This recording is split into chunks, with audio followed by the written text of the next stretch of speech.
So next we have appeal to ignorance. Right. Appeal to ignorance is often used to bolster multiple contradictory conclusions at once. Appeal to ignorance doesn't prove any claim to knowledge. If no one has proven the non-existence of ghosts or flying saucers, that's hardly proof that they either exist or don't exist. If the same argument strategy can support mutually exclusive claims, then it's not good for argument strategy.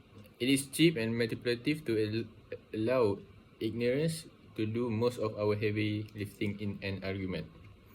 And then we have a slippery slope. Slippery slope fallacy suggests unlikely or ridiculous outcomes are likely when there's not enough evidence to think so. This fallacy is not just a long series of causes. It's hard enough to prove one thing is happening or has happened. It's even harder to prove a whole series of events will happen. We, generally, don't know the future with that kind of certainty. The slippery slope fallacy slides right over that difficulty by assuming that chain of future events without really proving their likelihood. It could be a claim about the future and we haven't arrived there yet. Next point for radical fallacy is red herring.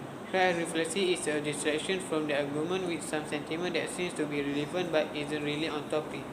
The phrase red herring refers to a keeper herring which was reddish brown in color and quite pungent. According to legend, this aroma was so strong and delectable to dogs that it served a good training device for testing how well a hunting dog could track a scent without getting distracted. We can guard against the red herring fallacy by clarifying how our part of the conversation is relevant to the core topic. It's not always clear how different topics relate. A side topic may be used in a relevant way or in an irrelevant way. Next, causal fallacy. The causal fallacy is an logical breakdown when identifying a cause.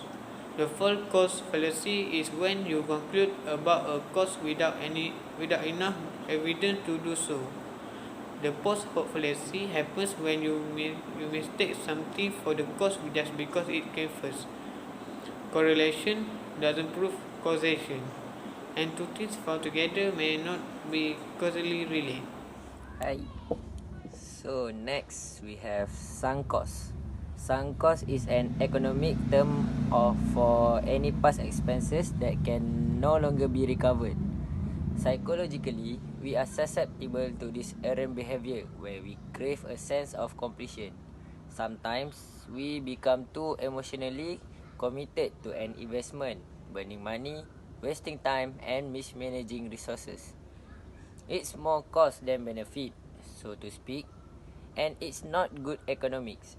The idea that we should continue with a task or project because of all that we have to put into it is a fallacy. It is not a fallacy to want to carry on with something we find important, not least because of the resources we have invested. Okay guys, this is the end of our topic for today. So thank you.